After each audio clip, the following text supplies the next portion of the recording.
तैयार दिन पुनर्बार जोहन और ताहांको शिष्य मान मध्य दुई जन ठिया होते जीशु को सही बाट दे जाउथबा देखि कहले, देख ईश्वर मेष शावक। दुई जन शिष्य ताहांकर कथा सुनी जीशुंकर पछे पछे गले। जीशु बुली पड़ी सेमानंकु पछे पछे आसुथबा देखि पचारले, कौन खोज?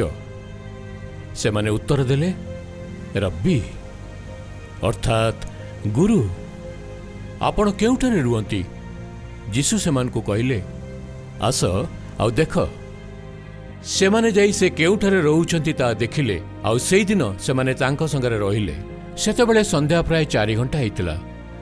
जी जोहनक कथा शुणी जीशुंकर पछे पछे जाइतिले सेमानक मध्यरु सिमोन पितरक भाई आंद्रिय थिले। से प्रथमे अपना भाई सिमोनक देखा पाई कहले, आमे मसीहंकर देखा पाइचु, अर्थात ख्रीष्ट।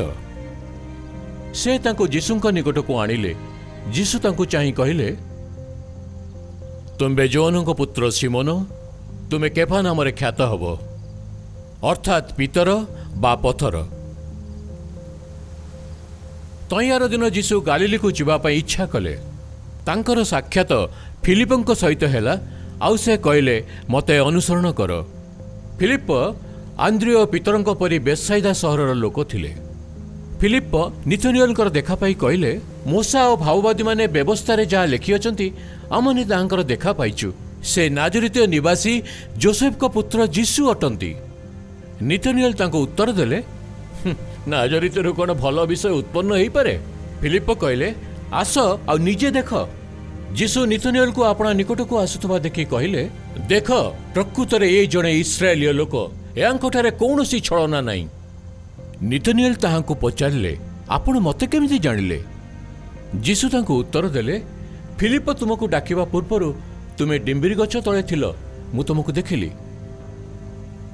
निथुनियल ताहांको कहले, हे गुरु, आपण ईश्वरंक पुत्र, आपण इस्राएल राजा। जीशु तांको उत्तर देले, मु तुमको डिबिरी गछ तळे देखितिली बोली कहबारु कि तुमे विश्वास करूअछ? तुमे मध्य या ठारू आहुरी महत् विषय देखिब। यीशु मध्य तांको या कहले, मु तुमको सत्य कहूची, तुमे स्वर्ग को उन्मुक्त और ईश्वरंक दूत मानकु मनुष्य पुत्रंक उपरे आरोहण और अवतरण करिबा देखिब।